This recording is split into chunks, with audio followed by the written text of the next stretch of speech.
देखें स्टार्ट करते हैं एक्सरसाइज 4.2 का इंट्रोडक्शन। ठीक है, तो इसमें कराएंगे सबसे पहले प्रॉपर्टी, फार्मूले भी कह सकते हो आप। इन्हें क्या किया, एक्सरसाइज की जो मेथड लगेगा उसमें, उसका मतलब प्रॉपर्टी क्या होगी उसमें, और मेथड सीखेंगे। तो उसमें प्रॉपर्टी फर्स्ट है, the value of the determinant remains unchange, its row and column are unchange. इसका मतलब है अगर किसी डिटर्मिनेंट की रो को कॉलम से या कॉलम को रो से चेंज कर दिया जाए तो उसकी वैल्यू में कोई चेंजिंग नहीं होती है। ठीक है, वैल्यू अनचेंज लिखा है ना। तो एक एग्जांपल समझें, ये कोई डिटर्मिनेंट है, मान के चलो छोटा ले लेते हैं 1 2 3 4। अब मैं तुमसे कहूँगी इसका डिटर्मिनेंट निकाल के बताओ कि इसका आंसर कितना आएगा। तो आप एक्सपेंड करोगे, 4 एकम 4 3 दूनी 6, तो कितना आ जाएगा बेटा इसका, 4 में 6 गया -2। ठीक है, अब इसी एग्जांपल को मैं क्या करता हूँ, रो को कॉलम से चेंज कर देता हूँ। एक तरह से जो मैट्रिक्स में पढ़ा था ट्रांसपोज।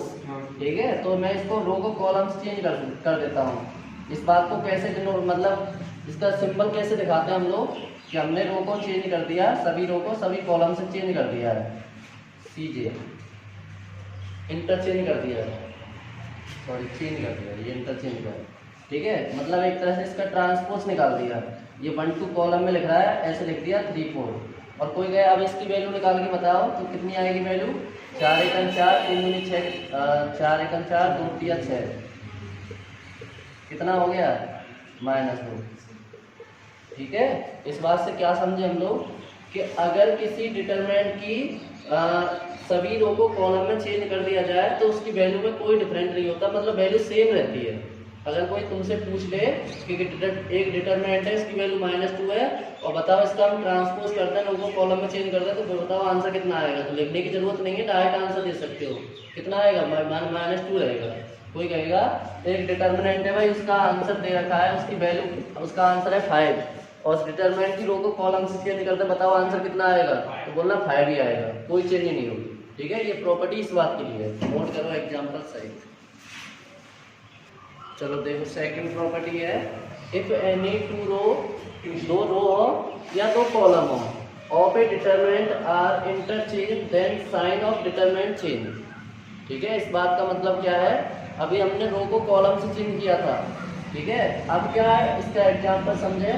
ये कह रहा है अगर किसी डिटरमिनेंट की दो रो को या दो कॉलम को आपस में इंटरचेंज किया जाए तो उसकी वैल्यू में कोई चेंज नहीं होता, लेकिन साइन चेंज हो जाता है।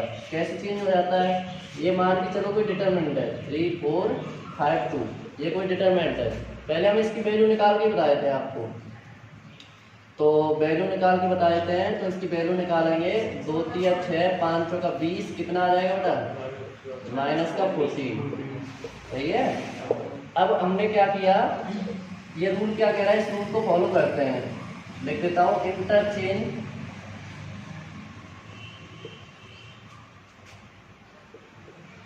एनी टू रो। मैं छोटा सा एग्जांपल ले रहा हूँ, कोई भी डिटरमिनेंट हो 3/3 का हो, 4/4 का हो या 2/2 का हो। ठीक है, मैं एग्जांपल ऐसे ले रहा हूँ जल्दी जल्दी सॉल्व हो जाए। अब मैंने दो रो को, या यहाँ पे दो कॉलम ले लेना, कुछ भी कर लेना, दोनों को आपस में इंटरचेंज किया। इंटरचेंज कैसे, इंटरचेंज का सिंबल क्या होता है कि मान के चलो फर्स्ट रो को हमने इंटरचेंज किया सेकंड रो से। क्या इंटरचेंज किया हमने, कि जो फर्स्ट रो इस डिटरमिनेंट की वो तो यहाँ पे लिख रहे हैं, और सेकंड को हम यहाँ पे लिख रहे हैं। 5 2 तो लिख दे रहे हैं ऊपर, और 3 4 को लिख दे रहे हैं नीचे। तो इसकी वैल्यू पहले कितनी थी, 14 माइनस की, अब आएगी प्लस की 14। वैल्यू वही रहेगी, बस साइन चेंज हो जाएगा। कैसे, देखो निकाल के देख लो, ये 5 का 20 हो गया, 3 दूनी 6 आ गया, कितना बचेगा 14। ठीक है ना। इस बात से हम ये समझे कि अगर कोई डिटरमिनेंट है, अगर आपको उसकी दो रो को या दो कॉलम को आपस में इंटरचेंज करना हो तो उसके सामने बस माइनस लगाना है।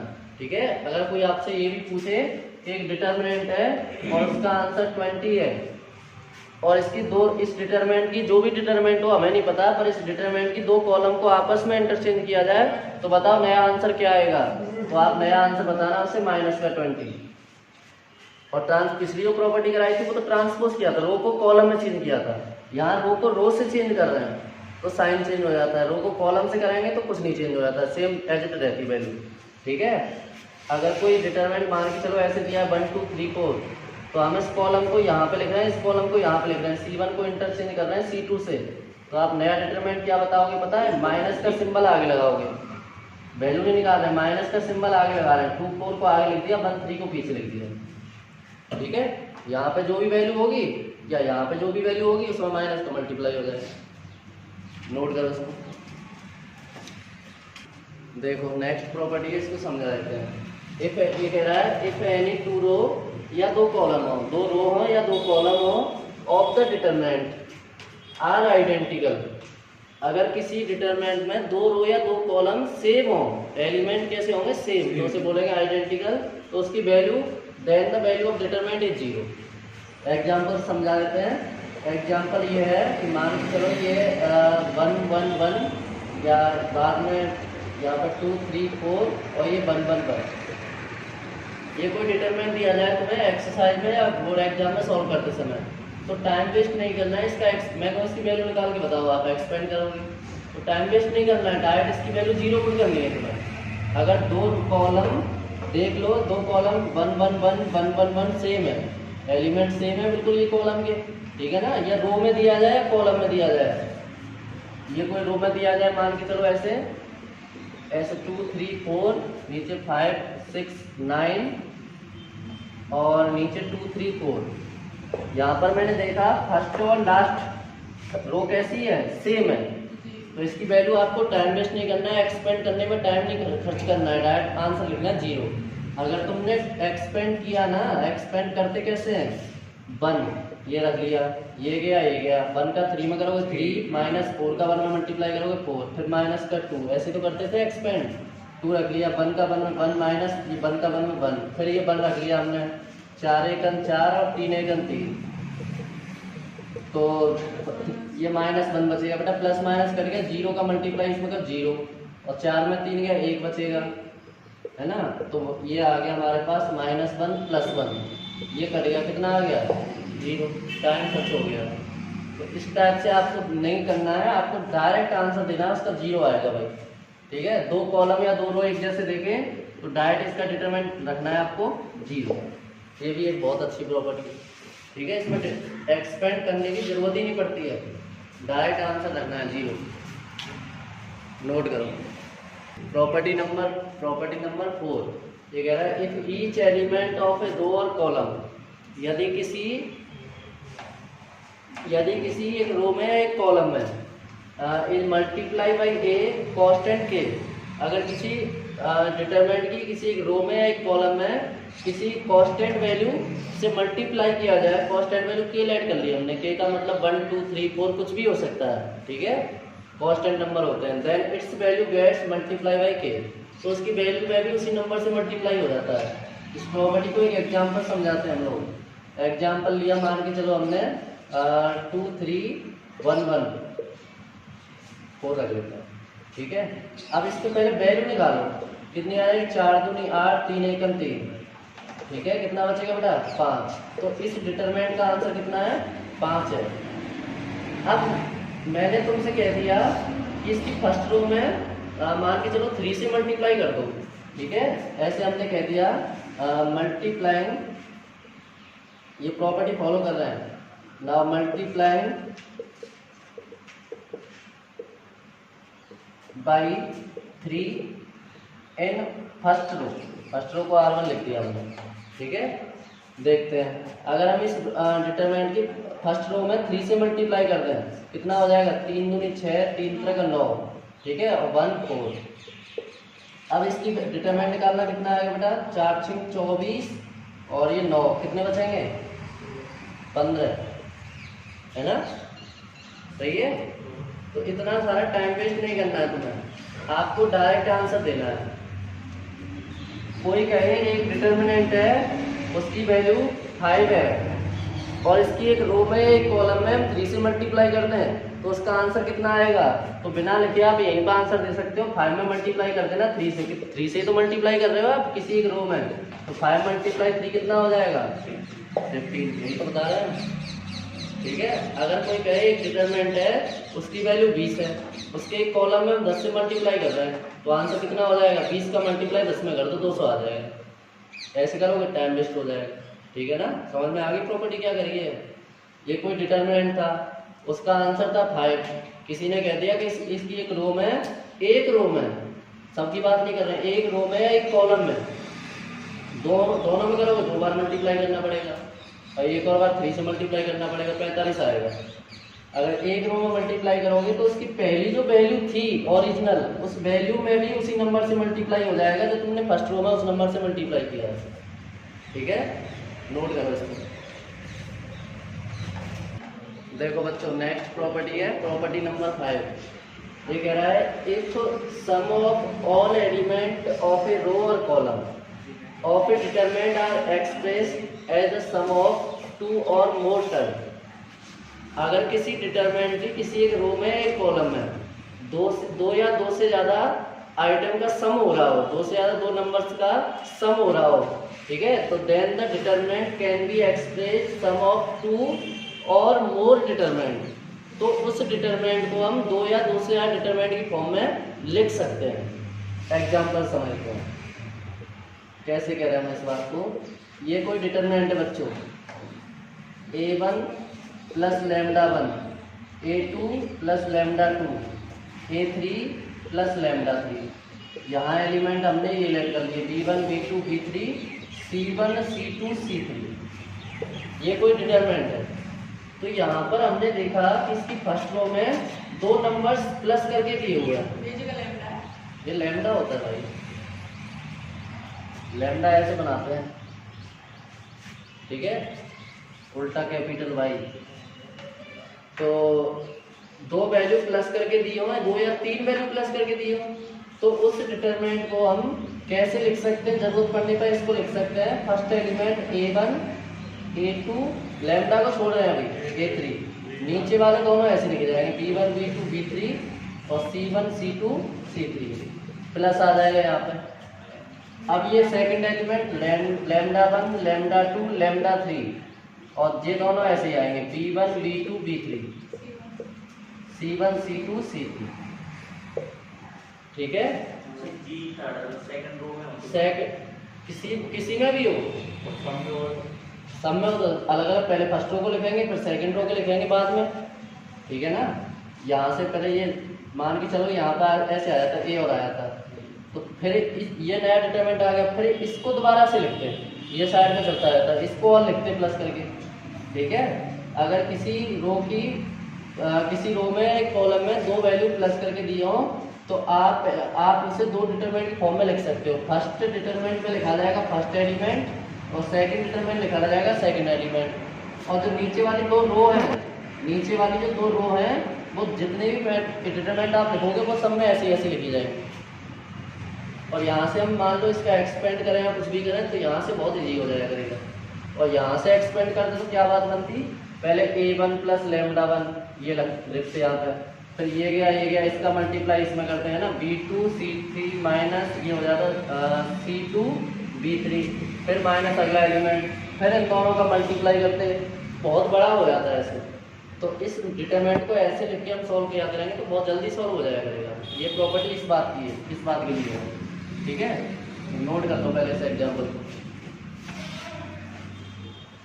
देखो बच्चों, नेक्स्ट प्रॉपर्टी है if each element of a row या कॉलम हो of a determinant is 0 then its value is 0। इसका मतलब ये है अगर किसी डिटरमिनेंट की किसी एक रो या एक कॉलम का प्रत्येक एलिमेंट अगर 0 0 0 है तो उस डिटरमिनेंट का आंसर आपको डायरेक्ट 0 देना है। एग्जाम्पल समझते हैं, कहीं भी हो, ऊपर रो हो या नीचे रो हो, ठीक है, उसमें घबराने वाली बात नहीं है। ये कोई डिटरमिनेंट है। अब तुमने यहाँ क्या देखा कि एक रो के सभी एलिमेंट 0 0 0 है, तो उसका आपको मैं पूछूं इसकी वैल्यू क्या आएगी, तो उसका आपको एक्सपेंड करके आप आंसर बता देते अब तक। तो अब बताना नहीं है, डायरेक्ट आंसर देना है, इसका भाई 0 आएगा। अगर भरोसा नहीं है तो आप इसका एक्सपेंड करके देख लेना। ये 0 रख लिया हमने, ये गया 6 दूनी 12 5 3 15, फिर 0 रख लिया, 6 1 6 4 3 12, फिर 0 रख लिया, है ना। तो 5 1 5 4 दूनी 8, तो ये 0 का मल्टीप्लाई करोगे सब 0 ही हो जाएगा ना। तो कितना आ गया बेटा, 0 आ गया, ठीक है। ये मत समझना कि सर ऊपर ही रो मिलेगी, क्या कहीं भी हो कैसे भी हो, कॉलम हो चाहे भले 1 2 3 0 0 0 2 5 6 ये है।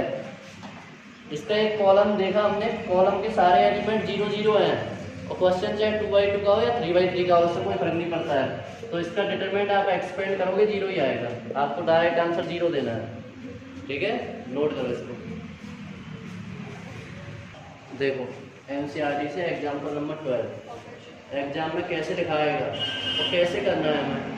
एग्जाम में लिखाएगा विदाउट एक्सपेंडिंग प्रूव दैट इतने इक्वल टू 0। ठीक है, ये डिटरमिनेंट है। और ये क्या होता है, ये बताया था हमने शुरुआत में, ये डिटरमिनेंट का सिंबल होता है। डिटरमिनेंट को किस किस से डिनोट करते हैं, तो डी ई टी ए से, एक करते हैं इससे, ठीक है, एक करते हैं डेल्टा से। ये तीन चीज से डिटरमिनेंट को डिनोट करते हैं। तो डिटरमिनेंट का सिंबल है, इससे डरने वाली बात है नहीं है। हमें प्रूफ ये करना है कि इतने इक्वल टू 0। तो देखो प्रूफ करेंगे, LHS कुछ भी कह सकते हो आप, ये दोबारा से लिख लो, x plus y, y plus z, z plus x, z x y 1 1 1। 0 proof करना है हमें। 0 प्रूफ करने की दो प्रॉपर्टी होती है, हमने दो लिखाई है। एक फर्स्ट प्रॉपर्टी क्या लिखाई कि दो रो या दो कॉलम सेम होते हैं। ठीक है, उसकी प्रॉपर्टी, उसकी वैल्यू कितनी होती है डिटरमिनेंट की, 0। तो इसमें सेम तो है नहीं। दूसरी प्रॉपर्टी क्या लिखाई मैंने कि अगर किसी कॉलम के या रो के सभी एलिमेंट 0 0 हो तो उस डिटरमिनेंट की वैल्यू भी 0 होती है, तो 0 भी नहीं है। ठीक है, तो 0 तो कभी बन नहीं पाएगा और बनता भी नहीं है, वो दे रखा होता है, वो अलग बात है। तो यहाँ क्या करेंगे, दो रो या दो कॉलम को सेम बनाने की कोशिश करेंगे। अगर दो रो या दो कॉलम सेम बन गए तो उसकी वैल्यू 0 आ जाएगी। ठीक है, तो कैसे करते हैं, देखो मैं एक काम करता हूँ बच्चों, मैं सेकंड रो को फर्स्ट रो से प्लस कर रहा हूँ। प्लस कैसे किया करेंगे, फर्स्ट एलिमेंट को फर्स्ट से, सेकंड को सेकंड से और थर्ड को थर्ड से। ये इसमें प्लस हो सकता है, ये इसमें, ये इसमें। अगर मैं प्लस क्यों करूंगा, क्यों प्लस करने में देखो ये बन जाएगा x plus y plus z, ये भी x plus y plus z और ये भी x plus y plus z, same बन जाएगा ना। तो देखो मैं, आप या तो इसमें प्लस कर लो ऊपर वाली रो को, या इसको इसमें प्लस कर दो। ठीक है, तो ये कौन सी रो है, फर्स्ट रो। तो कहेंगे फर्स्ट रो में एक ऑपरेशन लगा रहे हैं, क्या लगा रहे हैं, फर्स्ट रो में सेकंड रो को प्लस कर रहे हैं, प्लस कर रहे हैं। देखो कैसे, इस एलिमेंट को इससे प्लस कर रहे हैं, x प्लस वाई को z से, और ये y प्लस जेड को x से, और z प्लस x को बच्चों y से। फर्स्ट रो में ऑपरेशन लगाना था हमने, वो लगा दिया। जिसमें ये हम पढ़ा चुके हैं पहले, जिसमें ऑपरेशन लगाना होता है उसी रो से मतलब है, दोनों से हमें कोई मतलब है ही नहीं है, तो इन दोनों को वैसे लिख लो। यहाँ तक बता दो प्रॉब्लम, ऐसे किया करेंगे। अब हमने ये देखा कि फर्स्ट रो में सारे एलिमेंट तो एक जैसे हैं, तो हम ये कॉमन भी निकाल सकते हैं। लिख देते हैं टेकिंग कॉमन। कैसे कॉमन निकाला करेंगे, ऐसे लिख के कॉमन निकालना है आपको एग्जाम में और या एक्सरसाइज करते समय। टेकिंग कॉमन, कॉमन निकाल रहे हैं हम, x plus y plus z कहाँ से निकाल रहे हैं, इन फर्स्ट रो। फर्स्ट रो को डिनोट करेंगे R1 से। तो हमने एक कॉमन निकाल लिया बेटा, क्या कॉमन निकाल लिया बाहर, x plus y plus z common निकाल लिया। तो क्या बचेगा फर्स्ट रो में, 1 1 1। भाई कॉमन निकाल लिया ना, तो 1 बचेगा। और सेकंड रो जैसी है वैसे लिख दो, इससे हमें कोई मतलब नहीं, 1 1 1। ठीक है ना। एक्सपेंड कर नहीं सकते हैं, एक्सपेंड तो तुम यहाँ से भी कर देते ना, तब भी आंसर 0 आ जाता, लेकिन एक भी नंबर नहीं मिलेगा, मना किया उसने विदाउट एक्सपेंडिंग। एक्सपेंड अब भी नहीं करना है, प्रॉपर्टी देखनी है आपको, x plus y plus z. अब क्या हुआ, फर्स्ट रो के एलिमेंट 1 1 1, थर्ड रो के 1 1 1, तो इसकी वैल्यू कितनी आएगी, 0। पीछे लिखना चाहे लिख सकते हैं बाई प्रॉपर्टी। प्रॉपर्टी हम जानते हैं कि अगर दो रो या दो कॉलम की वैल्यू सेम होती है तो उसकी वैल्यू 0, 0 का मल्टीप्लाई करते हैं क्या आएगा, 0। यही प्रूव करना है। ठीक है, ये रहेगा हमारा मेथड क्वेश्चन को सॉल्व करने का, नोट करो।